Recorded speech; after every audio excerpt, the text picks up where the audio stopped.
I'm Rod Stafford. I'm Director of Sales for Cobra Simulation. So our main product is a single channel 180-degree dome solution. It can be used to train ground troops, pilots in flight simulators, or indeed drivers of armoured vehicles. It can be packed in flight cases, moved around the country, or could be in a fixed location.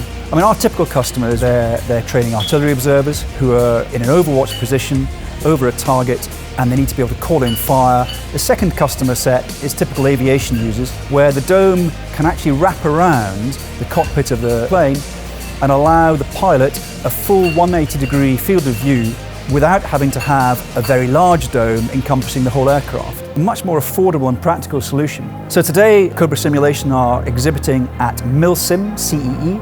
We're hosted here in Brno, in the Czech Republic, organised by Clarion Events. So the show's going incredibly well. The great thing about this particular show is that a small company like Cobra are able to engage directly with the training managers and budget holders in the various military organisations across Central and Eastern Europe. So it's the perfect show in the perfect location. And I'm looking forward to doing some more demonstrations later on in the day.